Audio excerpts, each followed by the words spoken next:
Good morning, good afternoon, everyone. Welcome to the GFAN AP, GFAN Africa, GFAN African Japan Forum, HAF, and Civil Society for Malaria Elimination, CS4Me's joint webinar on the 9th Tokyo International Conference on Africa Development, TICAD 9, and G20, C20. My name is Jennifer Ho, and I will be your moderator for today's session. Before we get started, I would like to go over a few housekeeping business to ensure a smooth and engaging session. Please note that this webinar is being recorded and a summary of our discussion will be shared as a blog post on the GFAN AP website later on. This session is being held in English, and we do ask our speakers and our participants to speak slowly and clearly to ensure that everyone can follow along. We do encourage all participants to introduce themselves in the chat box, including your name, organization, and countries. And do feel free to drop your questions in the chat box as well as we go through. To minimize background noise and bandwidth disruption, we ask that participants turn off your videos and mute your mic unless you're speaking. And lastly, just a reminder that GFAN AP and our co-organizers were committed to providing an inclusive and safe environment and will not be tolerating harassment of any kind. So please do follow along without any disruption. On that, once again, our sincere gratitude to all of you for taking the time to join us. And we are delighted to have all of you here as we come together to provide our partners from Africa and Asia Pacific region. Maybe to the objective slide, Kim. An overview of the G20, C20 process with the relevance to the health working group.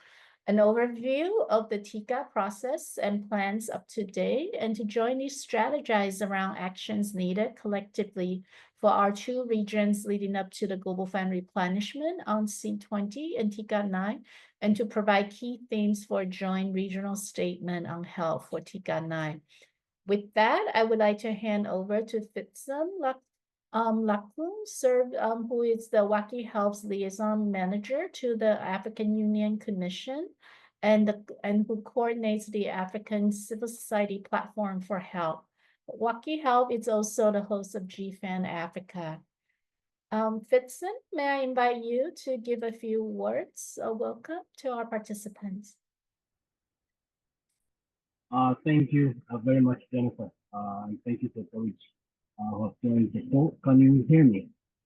Yes. Thank you, Fitsum. Great. Thank you very much. So the name is Fitsum Lako. I work with WACI Health as the liaison manager for coordinate TICAD, the African Civil Society Platform for Health. So I would really like to appreciate all of us in this call. The TICAD process and the G20 process is coming in a very critical time when we are discussing about global health issues.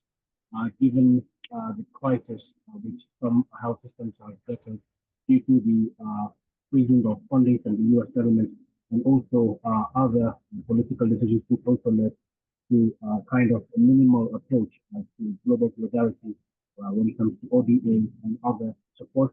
The TICAD and G20 process comes in a very critical time. Also, bearing in mind that the Global Fund replenishment year. So our advocacy joint approach towards this. Okay, so sorry. So thank you. Fitsum, your sound system, it's not very consistent and you sound a little bit far, but thank you so much. Okay, I have power issues. That's why. Is it better now? Oh, it's much better now. Thank you. Yes. Great. So this webinar comes in a very critical time as we're facing challenges to maintain gains that we have made in the past few decades, and also making sure that we achieve the targets of UHC 2030 and other global commitments on ending HIV, TB, malaria, and also strengthening health systems. So very much so, our joint advocacy and approach need to be coordinated more than ever. and we need to make sure that global fund replenishment reaches the intended target, and also domestic resource mobilization also takes its part in terms of strengthening health systems and responding to needs at national level for pandemic preparedness, and also on HIV, TB, and malaria. So I would really like to encourage all of us to be very strong more than ever, to be very resilient, and also make sure that our advocacy efforts are much more strategic in our approach. Thank you very much. Great, thank you so much, Fitson. Next, let me invite Masaki Napa, the International Program Manager for HAF, and who is also a member of GFAN AP Steering Committee, to also formally welcome everybody. Masaki-san, over to you. Okay, yeah, thank you very much. And this is Masaki Napa, the co-chair of Africa Japan Forum, and also the Global Health Director of Africa Japan Forum. Yeah, yes, and it is very much critical time, and also that how say the donors like Japan, or traditional donors like Japan, should take the responsibility and to for its commitment to end AIDS, TB, malaria by 2030. It is SDGs commitment. So that I have been going around the MP's building, and now I'm attending the from the very much from the MP's building. So at last I found a good place to attend anyway. So so that it is very much I appreciate for GFAN AP and GFAN Africa and to hold this webinar. So I will explain something on the TICAD. So thank you very much today. Great, thank you, Masaki-san, for being with us today. We know you're very, very busy this whole week going around the MP's office. And I think on that note, maybe this is a good time for us to transition our first formal presentation for today, which is an overview of the TICAD process and about TICAD 9. And you will share a little bit more with us about where things are and points for and opportunities for civil society engagement as well. So Masaki-san, over to you. And would you like thank you very much. Yeah. Okay. Can we share your presentation, or would you be doing that yourself? Yeah, and I will share the presentation by myself. Is it okay? Great. Yeah. Yes, please go ahead. Okay, so thank you very much for everybody and to participate in this webinar. I will explain the basic information and also current situation of the TICAD. And so I will share the presentation. Please wait for a moment.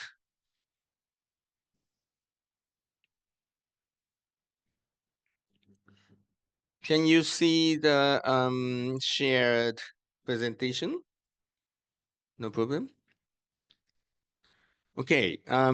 Firstly, I would like to explain the basics of TICAD itself.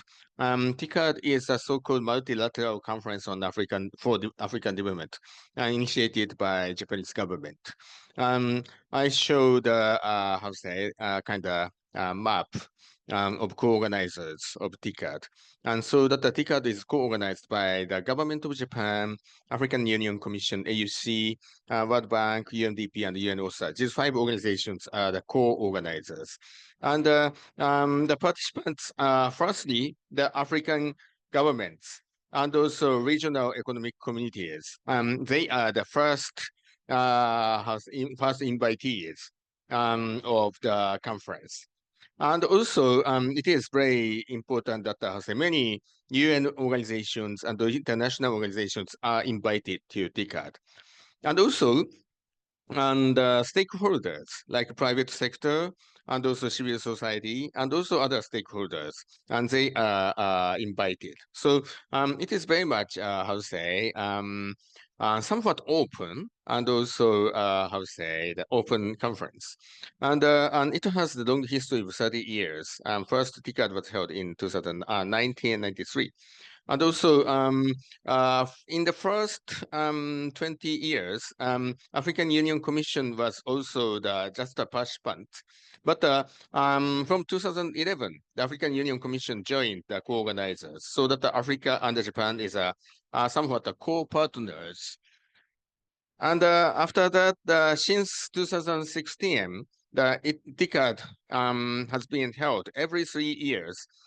Before that, TICAD was held in every 5 years, but it changed the modality and held every 3 years in Japan and African countries in rotation manner. So that 2016, and it was held in Kenya, and also 2022, it was held in Tunisia. So also it has the three structures. Firstly, senior officials meeting, and the ministerial level meeting, and lastly, summit. So this is the structure. And so 5 things to know about TICAD. One is that TICAD has the unique multilateral structure. As I mentioned, the African Union Commission is one of the co-organizers. And also it is open to UN and international organizations. For example, the Korea-Africa Summit, or for example, FOCAC, China, China Forum of China Africa Cooperation. This is kind of bilateral Africa and a big country summit, and there are not so much attendance from the UN organizations and the international organizations. But on TICAD, most of the UN agencies and international organizations are invited, and also comparatively open to civil society. And like AU and the EU summit, it is very much open. And also it has a formal official structure to invite African civil society and the European civil society to AU-EU summit. But other forums like America, Africa summit, and also Turkey, Africa summit, this is kind of a bilateral summit. And they are not so much open to civil society. But TICAD has the comparatively open system to civil society, and civil society organization can participate in the conference with certain process. And but in reality, it is a bilateral conference to pursue the business and the benefit oriented. And TICAD is more Africa-Japan Business Forum in this decade to invite Japanese companies to Africa. And also the one very important point is that the Prime Minister's opening remark is the most important. And of course, there is the official outcome, like a Yokohama Declaration, Nairobi Declaration, Chinese Declaration is there. But unfortunately, it is not so much important. People are very much focusing on Prime Minister's pledge for Africa, and including its pledge for the Global Fund, and its pledge for the private money for Africa investment, and how much amount of investment will go to Africa from Japan also. So that in this conference, many people are focusing on the Prime Minister's pledges in his opening remark. So this is the basics of TICAD. And secondly,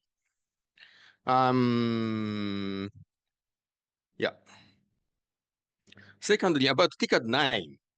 And TICAD 9 will be held in August 20 to 22 this year.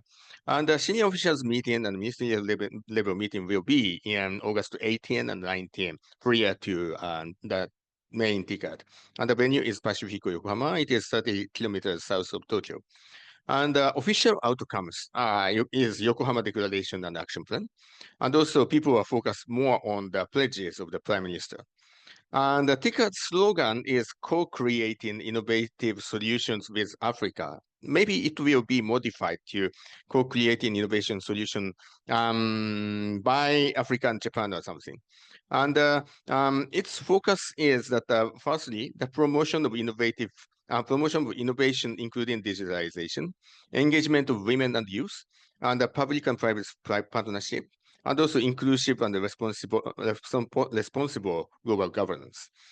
And the basic agenda of 2 days is that firstly, and it will open by the opening ceremony and with the opening remark of PM and to make pledges. And there are 3 sessions: society, economy, and peace and stability. And after that, the closing ceremony will be there, approving the declaration. And the process of the TICAD 9 is that last August, there was the ministerial level meeting in Tokyo. And last month, March 6th, there was the co-organizers, in-person co-organizers meeting in Tokyo, and it discussed for the further process for TICAD 9. And in early June 2025, and co-organizers meeting will be held in Addis Ababa. And probably there will be the multi-stakeholder meeting events and dialogue will be there, accompanied with this co-organizers meeting. And finally, the August 18 and 19 senior officers meeting and the ministerial level meeting will be there. And TICAD 9 will be there. So this is the official meetings. And the civil society participation, the opportunities. One is the the process for TICAD 9. In June, there will be the Addis Ababa co-organizers meeting, and it will accompanied with the multi-stakeholder dialogues. The UNDP has been planning the multi-stakeholder dialogue, so that I will get more accurate information for in further process and let you know about it. And also, Ministry of Foreign Affairs, Japan, would like to hold a dialogue with African civil society in May and also maybe in July. So, and this kind of direct the dialogue between Ministry of Foreign Affairs, Japan, and African civil society will be there. We will coordinate this dialogue. And also about the participation of African civil society, one is that the co-organizers will fund the to invite several representatives of the African civil society. In the past, senior officials meeting and the ministerial level meeting, the 5-person are invited to TICAD. And also in summit, 10 persons are invited to TICAD. But currently, the Ministry of Foreign Affairs says that because of budget shortage, the number of the invitees will be reduced. So we have been negotiating with them. And also, there should be the intervention in the summit from civil society. And also, some opportunities to put our opinions to the draft declaration. And also, there will be side events. They secured 10 rooms and 10 time slots for 90 minutes. And so that please see the code for application. We need to, so the Ministry of Foreign Affairs have been already code for application for side event. And the deadline is April 25, so that we need to develop the application and submit it by April 25 for the side events for health.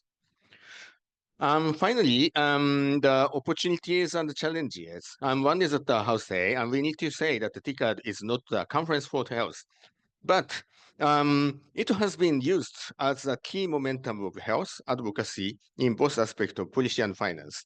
And for example, in TICAD 6 in Nairobi in 2016, there was a high-level session on to mainstreaming the universal health coverage, and also about financial issues. And Gavi replenishment preparation meeting was there in TICAD 7 in 2019, and also that the Prime Minister Kishida made pledge in the pledge for TICAD and pledge for the last replenishment in TICAD 8 in 2022. So that it will be the momentum on health anyway in policy and finance.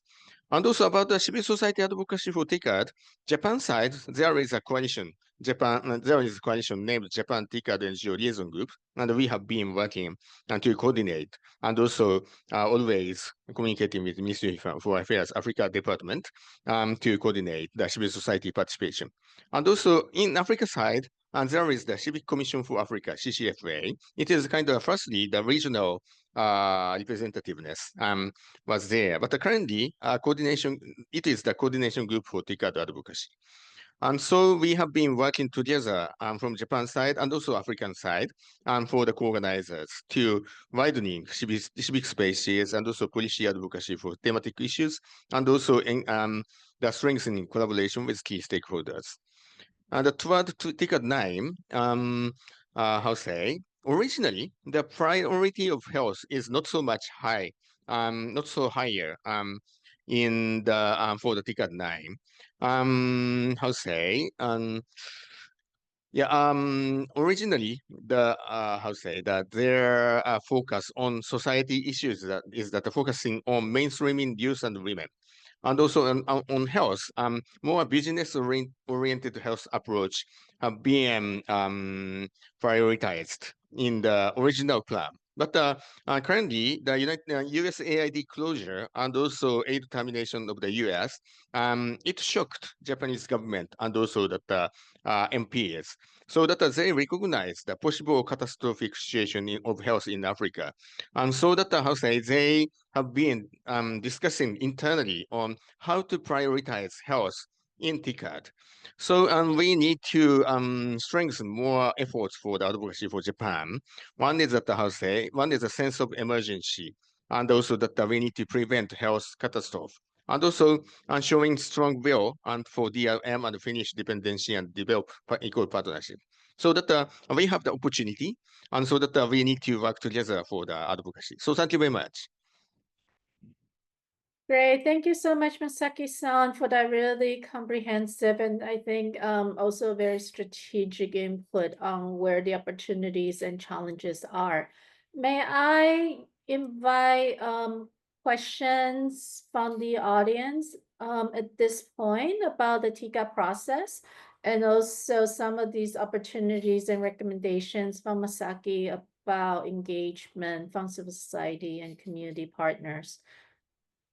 And also noting that we will have a session later on today to invite your input on key themes for a joint statement as one of the outcomes or from this session. So please feel free to, sorry, I'm just moving screen around. Can I see if there's any questions or comments, additional feedback input from colleagues online with us? Where is my, I do not see anything for now. Okay, I don't see anything in the chat box for now. So that's okay. Maybe as we Rachel, go ahead, Rachel. Hi everyone. I'm just going to flag that the work around TICAD advocacy is really, really important. Basically, because Japan is the largest donor from in the Asia Pacific to the Global Fund. TICAD is traditionally when the Japan actually announces its pledge to around support for the Global Fund, and this is why leading up to TICAD, the advocacy efforts towards the Japanese government and with support by our African colleagues to their government representatives that will have interactions with the Japanese government is ever so important. And this is the objective and this is the purpose of being able to share more about the work around TICAD. We will have later on in the Menti a conversation also around tying in the G20 and the TICAD conversations because South Africa is going to be co-hosting the pledging conference with the UK, but it is also currently the co-host for the G20 this year. So we'll move to that conversation slightly later afterwards, but just to flag that this is extremely important for us in terms of advocacy work that we would have for Japan, especially in this financial environment that we're all facing with donor withdrawals left, right, and center. So I'm going to pause there for now and check if any other colleagues have any comments or questions around TICAD or in general Japan.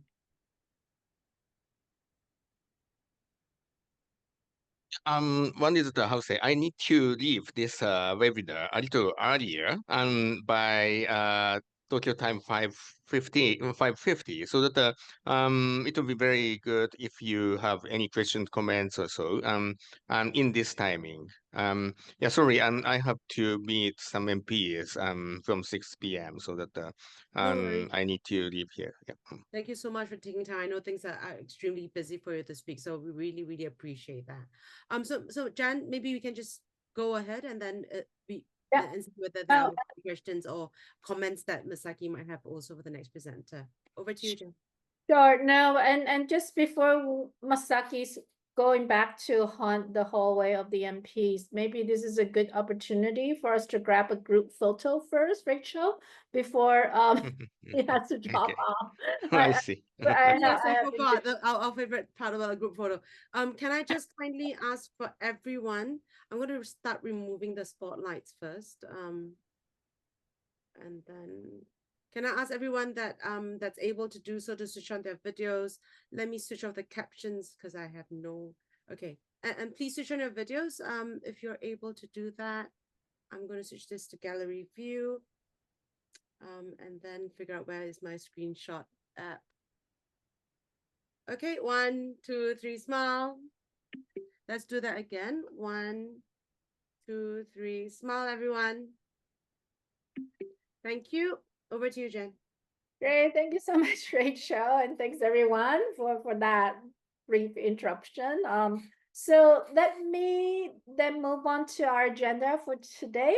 I would like to invite Mabasa group Lukwen. Sorry, Mabasa, I just butchered your name, but to help us provide an overview of the G20 C20 process, specifically the work on the health working group and opportunity for our engagement. So Numbasa, over to you. Thank you so much, Jen. And thank you for the opportunity, especially in these trying times. It is crucial that we strategically meet so that we can plan and engage in the new era of what is happening. So yes, I'm just waiting for the, yes, thank you. So for a bit of a background of just differentiating, because I think when we were navigating through the process, trying to mobilize civil society and communities, there was then a confusion of understanding what G20 is and what C20 is. So in terms, I think as Rachel again said, this year's G20 is being hosted by South Africa as one of the G20 countries or part of the G20 forum. So what is G20? G20 was the platform or the forum that was established by the ministers, finance ministers, and the heads of central banks of the largest countries with economies. The purpose of this establishment was that there was a successive financial crisis that the countries had, and then they decided that how can they then meet to make sure that they rebuild the economies of their own countries. And then the G20 became official in 1999. And then it was agreed then that each and every year, one of the countries will hold the hosting of the process with the yearly summit of the head of states and government. That is the space where they will strategically coordinate the responses for their economies. But as time goes by, they see a need then of not only talk about the finances or economies, but also with the rising challenges that the countries had, that talks to the welfare of their citizens, that will help the economy to grow. So then in the years, I think in 2023, then they also, just to note that for first, South Africa is the only Africa country that is in the G20. And then in 2023, then we have seen the extension of inviting, officially inviting AU to be a +1 in terms of the G20. So AU now is officially part of the G20 forum. Next slide. Okay, thanks. Then Coming to C20, C20 in full is standing for Civil 20. So as much as the G20 is the government forum, then the C20 is a civil society forum that is coming also for the 20 countries that are in the G20. So C20 is one of the engagement groups that were officially approved by the G20. So what happened is that activists, advocates, and comrades, civil society and communities around the world see the gap that when these finance ministers, head of states, and central heads of bank met, they didn't really have the voice, or their discussion was not really shaped by what is happening on the ground. So we were keep on knocking on the door to say, open for us so that we can bring our voice, so that the planning that you have talks to the reality that is happening on the ground. So apart from the C20, there are other engagement groups that are the official groups that engage with the G20 process, which are your B20, the L20, P20, Y20, and W20. So these are the other engagement groups that have their own purpose in terms of pushing the agenda that they need G20 to take into considerations and as they are moving forward. So now, in terms of South Africa and the background, because we started last year to engage in the process as the civil society and the communities of South Africa, just to understand what is the process, so that when the hosting comes to us, it comes to us as we ready to take over the process. So as we're engaging in the process last year, we find out that in terms of engagement, there are things that are called, or thematic areas that are named the working groups, that each civil society organization or individual or community member can join in terms of adding the voice to the process of the G20. So those are called the working groups.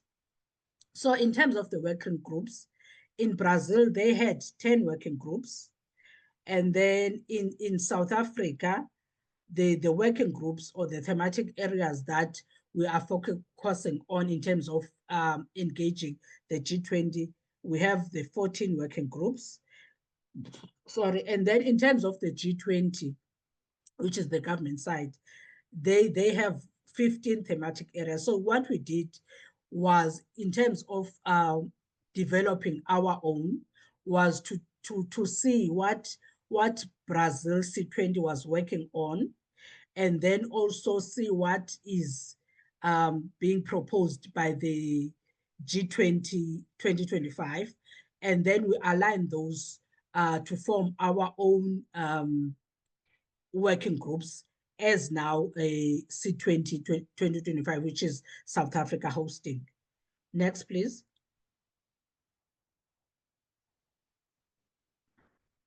Okay. Then in terms of the governance of C20, there are different structures that lead this process and have strategic guidance or purposes to play in the process.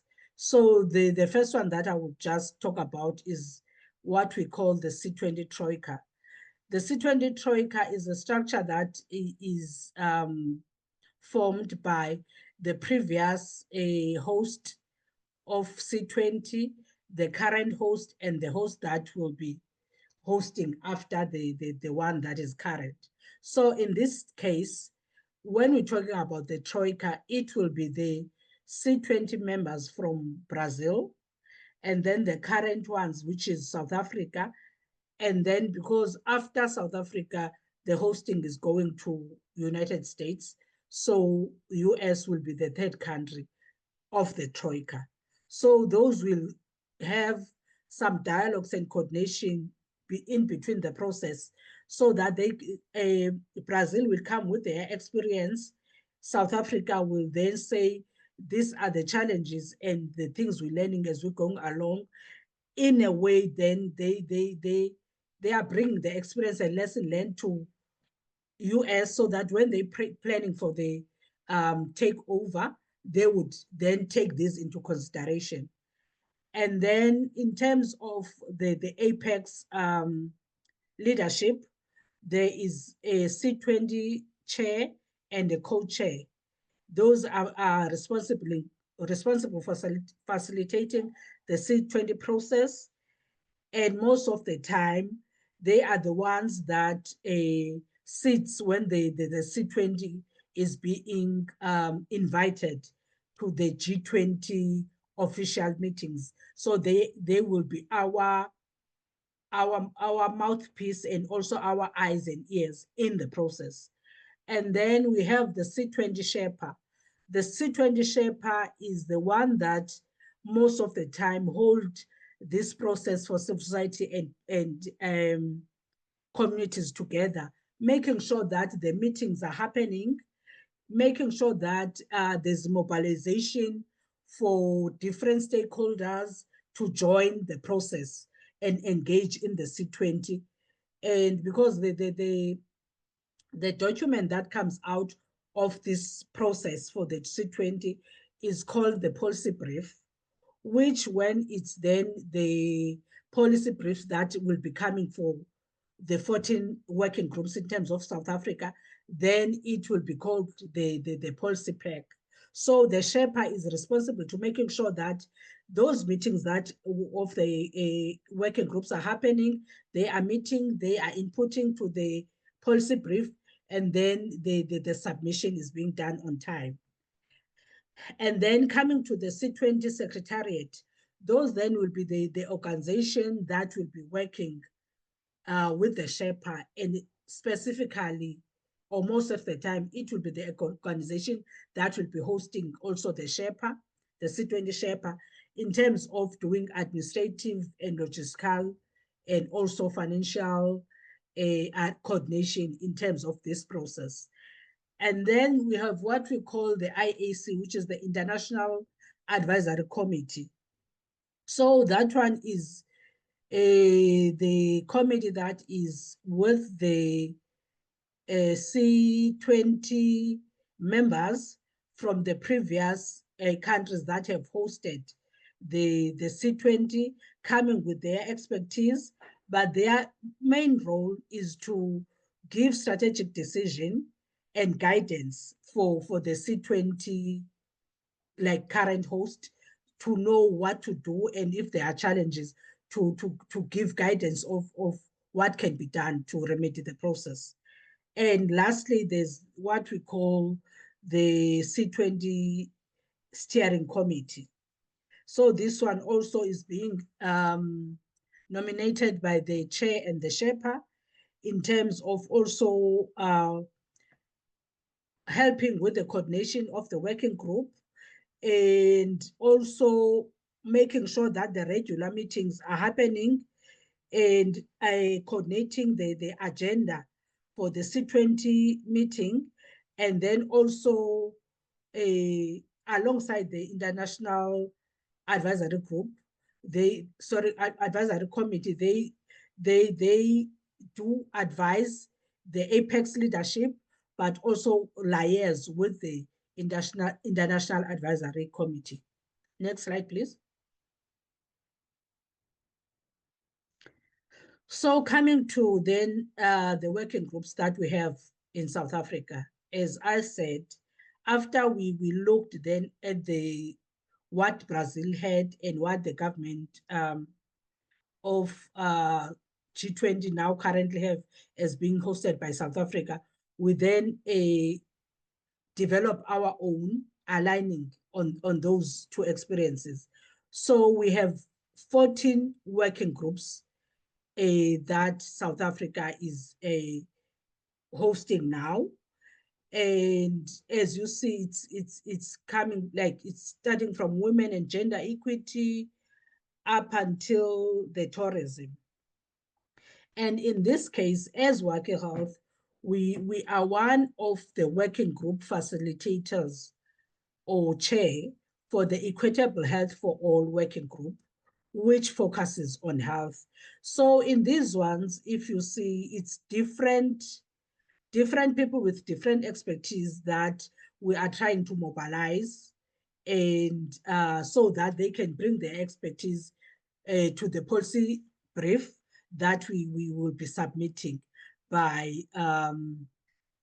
June as an advocacy position paper to the G20. Next slide, please. Yeah. So then how is the current governance of C20 is in South Africa? So for now, the APEC civil society structure is shaped in a way that we have a chairperson that is coming from the civil society, and then we have two co-chairpersons. The one chairperson is coming from civil society, and the other one is coming from the affected communities. And in this sense, it will be from the people with disability sector. So we have those two chairs. And then we have the C20 Sherpa. The C20 Sherpa again was nominated from the civil society. And then under the C20 Sherpa, we have two sous Sherpas. Other one is coming from the larger civil society, and the other one is coming from the communities. And in this case, the communities that was nominated is the LGBTQI plus community to form part of the Apex leadership. So that's how, at the moment, the structure of the Apex leadership is in terms of this process. Next slide, please. So in terms of what has happened already, in terms of like the C20 process, there is an ongoing link that was shared, and it's still open for people to join in. The link is where you can register so that you can participate in any of the 14 working groups of C20, depending on your expertise, on your interest in the field that you're advocating or working in. So that one is still open. And also, again, there is a WhatsApp channel that is open that you can join, where it is developed to ease communication between the different civil society partners to engage in the process. So in terms of this process, what has happened already, on the 19th of February, we had what we had called pre-inception meeting. The purpose was just to go to the larger civil society and communities to say, this is the concept note that C20 think will hold this process, and this is the roadmap that will support rolling out the process of C20. And then for next week, then there's an upcoming civil society dialogue, which again will go to say, up until this far now, because the other thing that was not done in the inception meeting, we're still busy in terms of nominating the co-chairs of the working group. That process now is being finalized. So also is to, because at the inception meeting, the only working group leads that were ready were the one for the Equitable Health for All, which I'm one of the co-facilitators that was announced. And then we are also planning to have inception meeting on the 3rd or the 4th week of April, whereby then it's like the official launch of the whole process, introducing the Apex leadership, where we are, what has been done in terms of like different engagements with the G20 processes and different governments, and how are we and where are we now in terms of engaging in the process of inputting to the policy brief. And then also there will be an ongoing C20 bi-monthly meetings. So coming to the EHA working group, because I'm also the focal person for the C20 health working group, so we invited to the 2 meetings already that were hosted by the health working group, G20 health working group. The first meeting was for them to launch the G20 working group and also sharing the priorities that they have for that working group. And then there was a physical meeting that happened in Durban. And in that meeting, what they were doing was then to look into what is the way then of, or what is it important in terms of planning and making sure that there will be proper implementation of the priorities that they highlighted. So the meeting was about the making PHC a vehicle for achieving UHC, but also intentionally looking at the plan of non-communicable diseases with a special focus on cervical cancer. Then also the third part of that meeting was also looking then at the financial protection of health. So given the crisis we're having, pulling out, cutting off of the budgets, what is it that they can do, new innovations of making sure that the health is financially protected and there's no financial hardship in accessing health services. And then in terms of the C20 EHA working group, today we are having a first meeting of the working group at 3 p.m. South African time or 4 p.m. EAT, whereby we will officially introduce the colleagues, the priorities of the group, nominate the priority group leads, and also agree on the calendar, because we are aiming that we will have monthly meetings of the working group. Yeah, I'll stop at that and see if there are any questions. But that's, yeah, I'm looking forward to, because I'm seeing that most of the people have already accepted and to be part of the first meeting. So looking forward for the engagement and holding this process together. Thank you so much. Great, thank you so much, Mombasa, and thank you for that. I guess that's an immediate opportunity for people to engage as well in the health working group. Let me open the floor up for any questions or clarification from the audience. I see Fitsum has his hand up. Fitsum, over to you. Thank you very much, Jennifer. Thank you, Mombasa, for the comprehensive update. Thank you very much. So I need also just to give you some updates with regards to AU's engagement. As you know, the African Union has joined the G20 as +1. So, and there has been some directions on that one as well. So AU has set 6 priority engagements for the next 3 years within the G20 membership. So I'll give you a brief readout of those 6. The first one is fast tracking Agenda 2063, which is a set of aspirations of Africa Union to ensure that Africa prospers in the next few years. It was set during the 50th anniversary in 2013. The second one is advocating for reform of international financial institutions. The third one is enhancing agricultural output. The fourth one is achieving a just energy transition.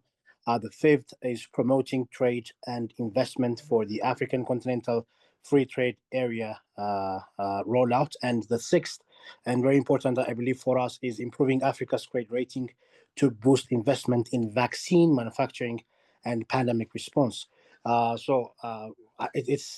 It's also a bit promising to see there is a specific target for the next 3 years looking on vaccine manufacturing and pandemic response. However, there needs to be also a lot of advocacy to ensure that is very much thoroughly followed through, and also make sure maximize on the health system strengthening aspects of it. Thank you, Jennifer. Back to you. Great. Thank you so much, Fitzim, for that addition and really important point and information as well. I do not see any hands raised at this point for questions or clarification.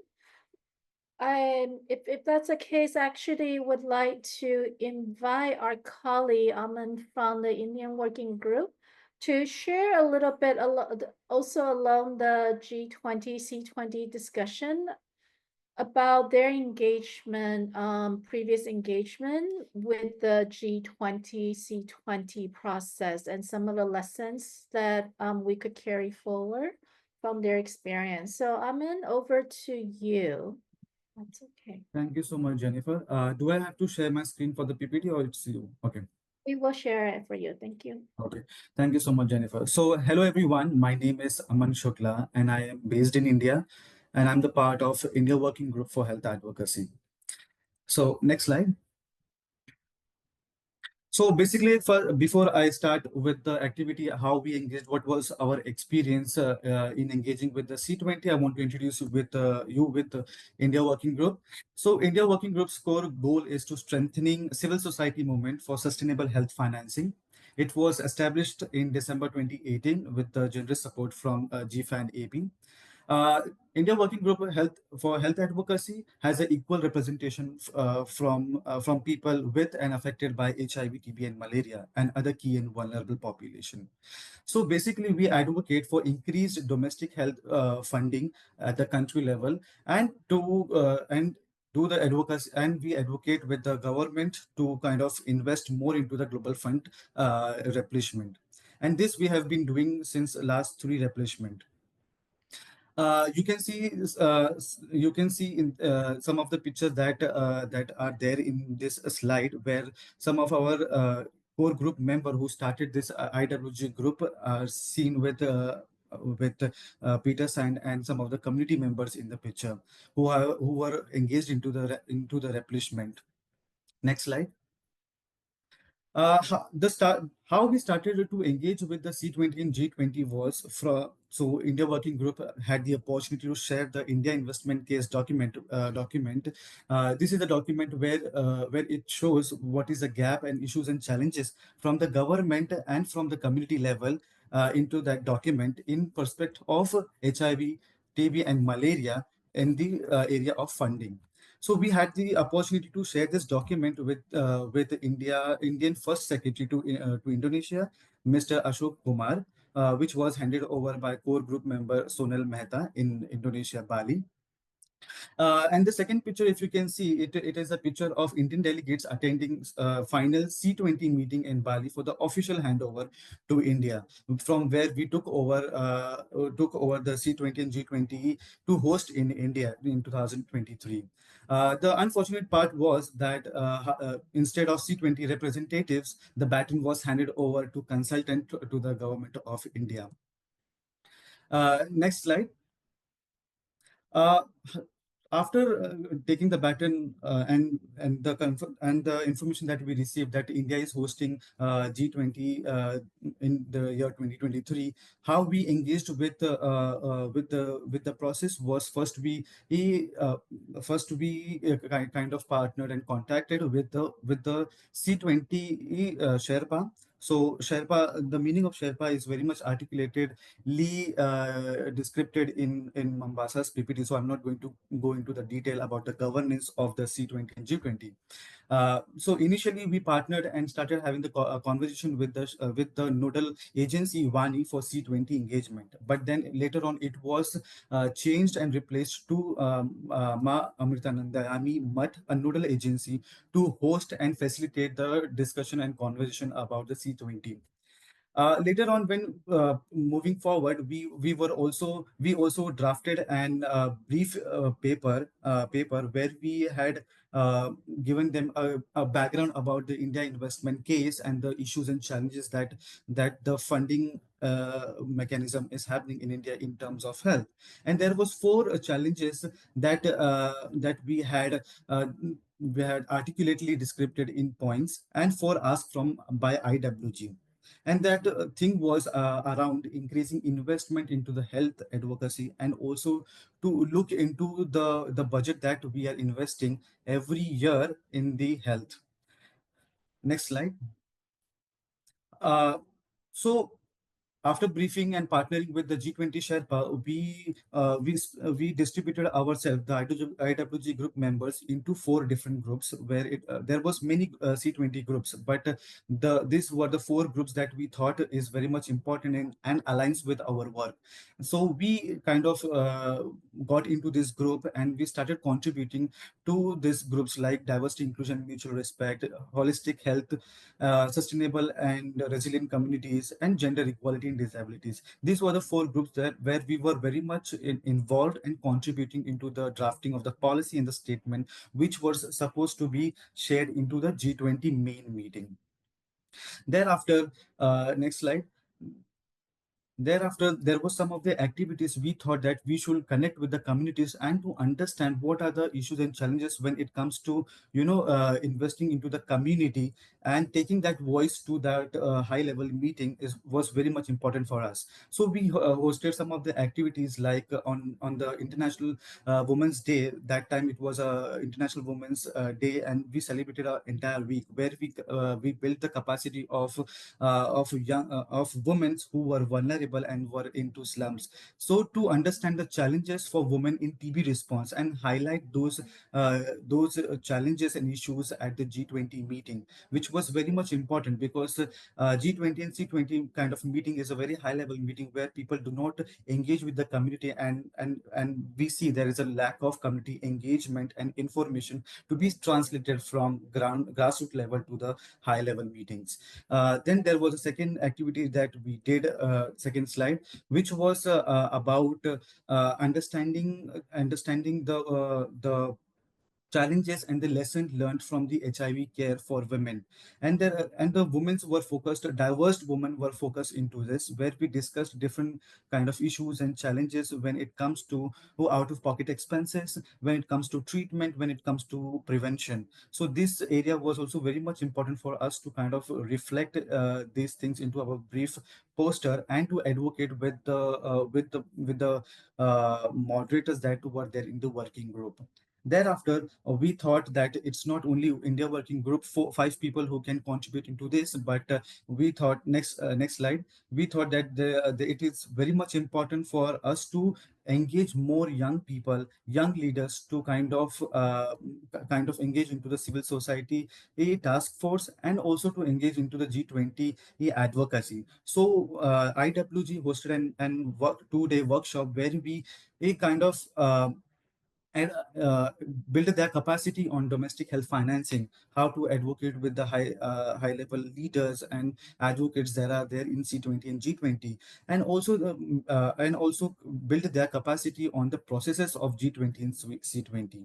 There were 30 people, 30 young individuals from HIV, TB, and malaria, and other key and vulnerable population across India who joined this workshop and were capacitated on the G20 and C20 processes. Next slide. This was the main day where we five people attended the C20 meeting, and it was a very big fat meeting where we distributed among ourselves among four groups and attended different groups. It was some of the group was on health, some of them was on investment into the health, domestic resources, and some of them was on mental health. So you can see in this picture there are IWG members who are representing including myself, representing at the C20 summit. There is a poster also behind us in the second picture where it reflects IWG India Working Group Health Advocacy's background, what we want, and the context that we set, and the 4 challenges and the 4 asks from the IWG, which was also acknowledged by the chief guest and the health minister when he was on the round of looking at the stalls in the abstract that were presented in that summit. Moving next slide. This is the group picture where we participated. You can see there are 3 working groups picture that in this picture, where we actively participated in this session and planned contributing to the drafting of the final recommendation on health investment, TB, mental health, and gender. These recommendations were later submitted to G20 main meeting for discussion and implementation. You can see in this picture, Dr. Tedros is also speaking on that opening of the summit. There is one picture on the right side of mine and your left side, where all the working group members are coming together and were discussing about the health, holistic health, and we also participated in some of the activities that was done outside the working group. Here one picture that you can see is about Stop TB, like the sign that we are showing is Stop TB. It's about, we were discussing about the TB because G20 had a huge highlight on ending TB, because our country's prime minister has a vision to end TB by 2025, and this was the commitment where he took to end TB, and it was very much emphasized and focused on TB investment and to how to end TB. So we took an advantage of that, and we contributed in drafting the policy paper and sending them to the main meeting of G20. Next slide. Not only on the ground and in the summit, we also did some of the campaigns, a campaign activity on the social media in order to engage and connect with the Sherpas Sherpa of different sectors of G20 and C20 and the working groups. So we kind of did an campaign from the community leaders, parliamentarians, from the IWG members, and through brief analysis from the domestic health financing and India working groups, India investment case document, we drafted some of the templates to show what are the gaps, how like 2.5% of the investment should be done into the health from the GDP. So these are some of the highlights of the social media that we did. Next slide. So with this, I want to conclude that there was some of the barriers that we faced was that while we were in the working group, we understood that there was some of the statements and the solutions were pre-drafted before the consultation. So those who are going to engage into the G20 in South Africa, I suggest that they should be very much clear with the conversation with their working groups coordinator in order to draft and take the feedback from them, and have the follow-up meetings with them in regards to sending that recommendation to the G20 main meeting. And the second thing that we faced was that there are multiple groups, and the notification and the information sharing was very much limited. So being an active group member or working group member, you can kind of highlight that issues and can disseminate that information to the larger group like GFAN and other networks that we have. So with this, I just want to conclude. Thank you so much, everyone. And yeah, thank you. Thank you so much, Aman, for that really comprehensive sharing of, the very creative strategic activities that the Indian Working Group carry out last time, including the point about the importance of engaging in the various working groups to ensure that our key messages and our asks are effectively carried forward into the various statement and committee as well. And your recommendation toward the end, that I think those would be very, very helpful for our engagement this time around as well. So thank you so much for that. I'd like to then use that as an opportunity for us to lead into Rachel's session. As Rachel had mentioned earlier, I think one of the key objective, and then one of the aim for our session today is also to jointly identify key themes for our joint statement for TICAD, but also for C20, G20. So without further ado, let me turn over to Rachel to carry forward the discussion. Rachel, over to you. Thank you so much. Ken, would you like to show the slide in terms of being able to get onto Menti? So either use your mobile phones to scan here, or if you're on your desktop, please go to menti.com and enter the code 229-14104. And we'll proceed with the Mentimeter. So this is actually an exercise for all of us to be able to provide input and feedback into what we should develop as key themes and thematic areas for the statement that we would like to put together leading up to TICAD for Japan in terms of on the issue on health, more specifically as an advocacy tool that we could use to get Japan to increase their pledges for the Global Fund. So I'm going to be waiting for you to go to the site, please. And I'm going to just remind, yes, Satoko-san. Satoko, I see you have your hands raised. Yes, Satoko. You're on mute. Can you hear me? Yes. Okay, thank you. Thank you very much. Sorry, I should have mentioned while the Masaki was there, but sorry about my delay. I'm Satoko Ito from the JCI and Friends of the Global Fund Japan. So the TICAD is a very critical moment for Japan, for sure. But I'd like to share 2 points with this group. One is the positioning of the TICAD itself. So given the likely delay of the 8th Replenishment Conference timing, we need to adjust the positioning of TICAD as an occasion of the exerting final push rather than making an early pledge announcement, as with the case of 7th Replenishment. So please have that in mind. It's the platform for final push. And the other point is that the biggest challenge we feel from the perspective of the 8th Replenishment is the lack of African head of state's voice in support of the Global Fund. While Peter is in Tokyo, we heard one of the parliamentarians shared with us very quietly that there are many high-level bilateral meetings during the TICAD and in the process of the TICAD, but most of the message from the head of states to Japanese leaders are economic investment. So please invest in our country, that type of message. So they never heard about the Global Fund, never heard the request from the presidents or ministers to Japan to fund the Global Fund. So that is the biggest challenge she shared with us.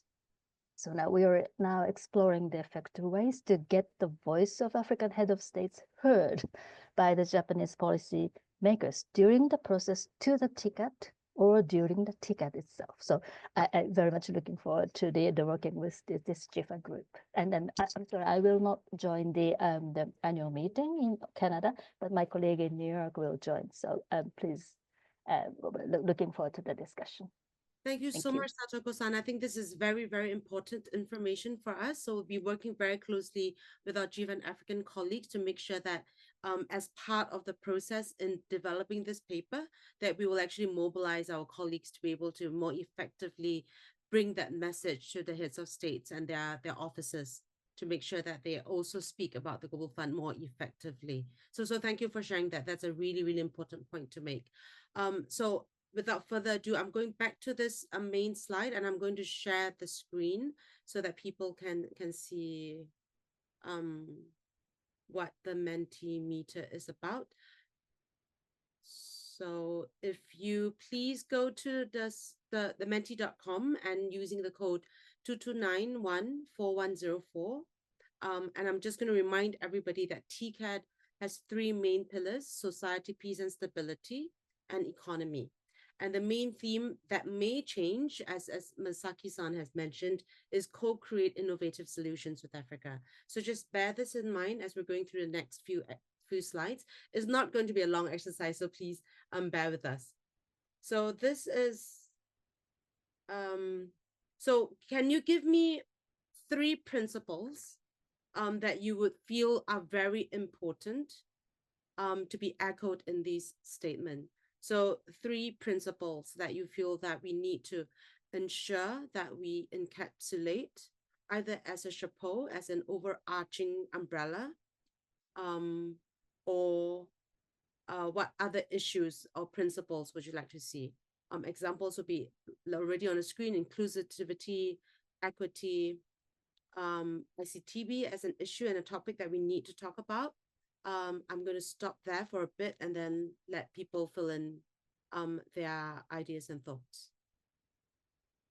If you have not already, please go to menti.com and use the code 22914104 to join in the poll. Do note that we're trying as much as possible to include everyone's voice in this statement. Following this exercise, we'll be also sharing this more broadly in terms of seeking further feedback from colleagues that are not on this call, either through a Google form. So I do see financing is there. I see solidarity, there's co-creation, and others that are coming up, transparency. So please also feel free to add your additional comments in terms of what you mean if you're talking about financing, or yes, definitely agreeing that community investment is extremely important at this point. Pharmaceutical manufacturing, no financial hardships. I'm assuming no lower out-of-pocket payments. But please do correct me if I'm wrong using the Zoom chat box. So what other principles would you like to see echoed in this statement?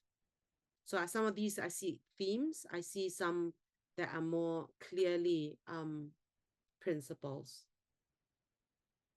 Equitable access, I see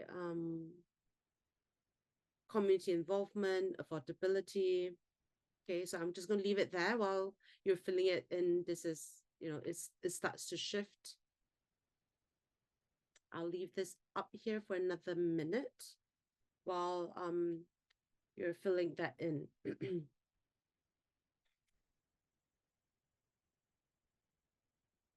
Usually I see rights there, so I'm assuming that you would also mean gender, equality, or at some point.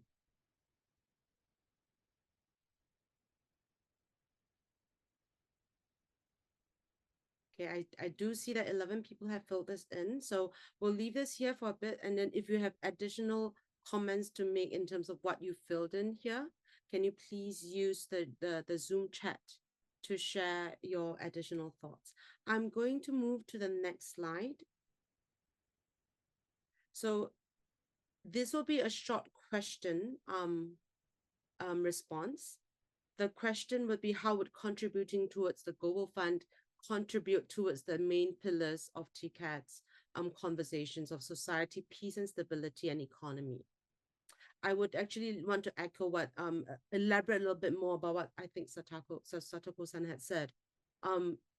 In the past few years, especially with COVID-19, it seems that people are understanding more and further the direct relationship about health and economies. But it still isn't very clear to people that if you do not invest enough in people, that you don't have a stable economy. So I see as a statement that a healthy economy is a stable economy. So if you have additional thoughts or arguments that you could share with us that would help us formulate the statement, that would be really helpful. I'm just going to pause there. Yes, definitely feel that the increasing investments in youth and TB is especially important, given that young people are going to be the leaders of the future. Definitely a very strong statement or single word about sustainability. Definitely investing in health is investing in wealth. So I'm just going to leave this up for another minute or two while people think about the question and answer the question. So just flagging again that this is definitely, we're definitely going to include all your comments. definitely also ensuring that investments in the Global Fund will increase in or strengthen health systems. I see an answer that it's about health that is integral to building peace and stability, strengthening societies, and creating foundational blocks for economics. And the Global Fund has a proven impact on improving health systems and outcomes. Having a healthy population is key for economic growth, definitely. So I do see that we do have very, very strong arguments in terms of being able to get being able to establish how the Global Fund contributes also towards these main pillars. So I'm going to move to the next slide. So the G20 Health Working Group. So one of the things that I was thinking of as we were developing the webinar is that the G20 Health Working Group actually has a really, really strong slogan. It's actually working under the theme accelerating health equity, solidarity, and universal access along these following priorities. So it's accelerating UHC through a primary health care approach, strengthening human resources for health, stemming the tide of non-communicable diseases. And it's very interesting. So if you do look at the G20 website on the Health Working Group, it actually does address being able to end HIV as an epidemic and its correlation, especially with cervical cancer. As part of the connection of HIV and NCDs. There is also the importance of being able to strengthen responses around pandemic prevention, preparedness and response, and science and innovation for health and economic growth. So I'm moving to the last slide actually. So this is actually an open question answer, which is, what do you feel is important to accelerate health equity, solidarity, and universal access? I know this is a really, really big question. You know, the first thing that actually comes to my mind is decriminalization. But I'll leave it up to all of you for other responses.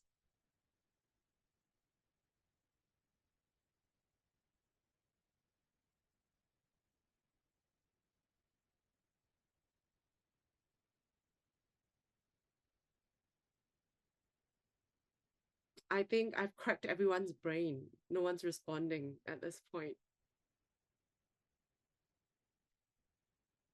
Thank you. Invest in communities, listen to communities.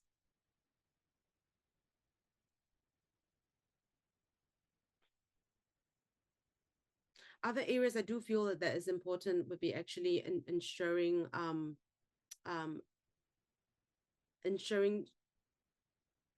or actually increasing local health budgets, strengthening domestic resource mobilization, ensuring that donor aid does not withdraw, global solidarity, especially in that sense.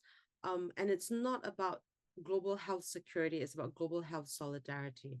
So I do see other things in that's coming up in the word cloud, including decriminalization, having a unified voice, ensuring access, investments in health R&D, human rights at the center, reducing out-of-pocket payments, and engaging all stakeholders, political will to invest, and also putting the money where the mouth is, definitely, as one of the things that we've always been advocating for.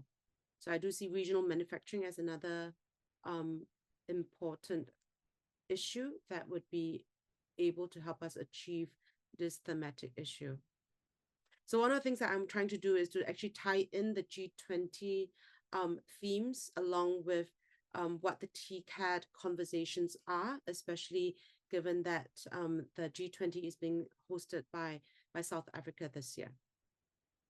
So that there will be more buy-in from our African leaders in terms of what they are actually prioritizing in terms of the G20 and being able to influence the Japanese government at TICAD. So funding overall, communities being able to lead and engage governance. I see funding for TB and others. Okay, are there any other responses at this point? Okay, if not, then I'm just going to stop the Mentimeter at this point and stop sharing. We'll make sure all the slides will be available for everybody afterwards. I'm just, sorry, give me a second. I get very confused across all the different screens that I'm looking at. So just to reiterate, what we're doing at this point is actually we're collecting your responses from our participants on this webinar, and we will actually put together a very draft paper that we would actually seek more of your feedback and responses of, not only for those of you that are on this call, but we'll also send out a survey to our colleagues that are not on this call to seek their feedback further. Also ensuring that we have our African colleagues also joining in this exercise to develop this joint statement from the Asia Pacific and African regions that will be presented to decision makers at TICAD as one of the last, as Satoko-san said, as a last mile effort before the pledging conference. So I'm going to stop there and hand this back over to Jen. Hi, sorry, Rachel, I was off for a few minutes. So thank you for wrapping that up for us. Before we close, just any last comments or reactions, reflection from the group? I don't see any hands. Then on that note, then once again to everyone for making your time to join us today. Rachel has shared some of the follow-up actions that will be taken following the call, including a call blog that we will be putting up on the GFAN AP website later on in a couple of weeks. So if there's nothing else, then let me officially close our webinar for today. And thank you everyone again for being here with us. And we look forward to continuing this conversation and engagement. So have a good day on your end, everyone. Bye-bye. Bye, everyone. Thank Thank you. you.